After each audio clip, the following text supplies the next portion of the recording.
The Praetorian Guard is a very well-known unit within the Roman army, acting as an elite unit of personal bodyguards in the time of the Republic and as a force to protect the Emperor during the imperial period. In popular culture, Praetorians are usually seen wearing purple clothing, which is very different to the typical red of most other depictions of Roman soldiers. Examples of this can be seen all around, such as the Praetorian Guards in Total War Rome 2 and in the movie Gladiator. But would the Praetorians really have been dressed in purple clothing? At first, this might not seem like too big of a deal, but to fully understand the significance of this colour choice, the context behind the colour purple must be explored alongside its relations to royalty and the implications. According to Rome's founding myth, the city is founded in 753 BC by Romulus, who became the city's first monarch. A lineage of 7 kings existed until 509 BC, at which time current monarch Tarquin the Proud was overthrown by the people of Rome, which led to the founding of the Republic. The reasoning as to exactly why the king was overthrown isn't really needed to explore the overall question, but could definitely be explored in a different video.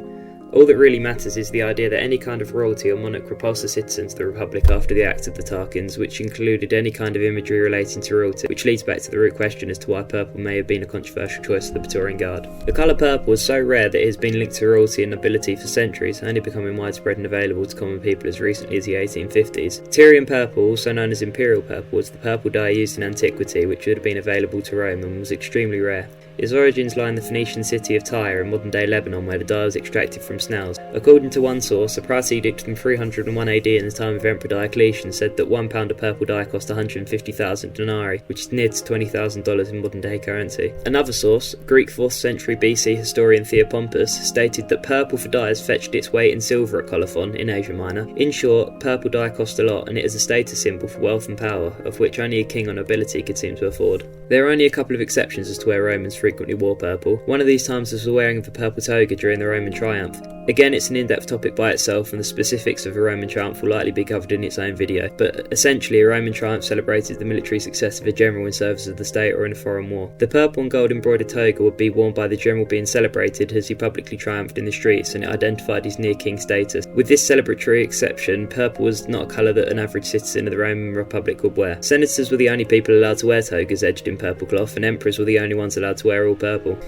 The toga reserved to be worn by the generals in a triumph was called a toga picta, and the toga worn by senior magistrates was called a toga praetexta. These allowances for who could wear these togas were actually in law, which became even stricter to the point that only the Roman emperor could wear Tyrian purple by the 4th century AD. All of this information will come back to the main focus of the video just before coming to a conclusion on the topic.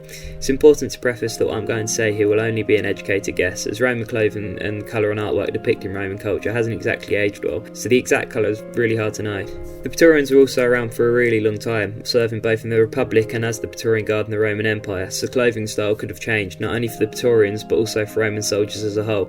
I personally really doubt the Praetorians would have worn purple for their clothing, at least for the entirety of their time. As spoken about earlier, purple dye was so expensive, and even with Augustus doubling the pay for the Praetorian Guard and his salary rising further after his death, it still would have been a huge amount of money for the soldier to spend, earning only a fraction of the 150,000 denarii cost for Tyrian purple per year. It's also possible that Praetorians wouldn't have been permitted to wear purple togas, as the unit wasn't made exclusively of nobility. The colour worn by Praetorians most likely would have been a colour such as red or white, something much more affordable and unaffected by the fierce rules on who could wear these colours. If Praetorians were to have worn purple as a standard uniform colour, it's much more likely that it would have been during the Roman Empire, where the Praetorian Guard acted as a personal bodyguard to the emperor. This would have made sense, as the emperor held much more of a king-like status than the commanders of the Roman Republic, who also had Praetorians acting as their bodyguards. In this sense, the Praetorian Guard may have had an almost metaphorical attachment to the emperor by wearing purple, which is a noble colour. But in the Republic, this connection wouldn't have been needed and likely would have been shunned by the citizens of the Republic. If I had to guess where the colour purple came from, I'd probably say that it was a movie trope that showed Praetorians being in purple so that they could link them more closely to the emperor. This because the emperor is the only person who could wear the colour purple, and for people who aren't exactly as well versed in Roman society or culture will be able to pick up pretty quickly that the Praetorians are linked to the emperor. With all of that said, I want to thank you for watching this video. Do you agree with the conclusions? What colour do you think Praetorians would have worn? Do you know of any evidence that Praetorians did wear purple at any time? Please leave it in the comments section if you do, as it would be very interesting to see what you'd have to say.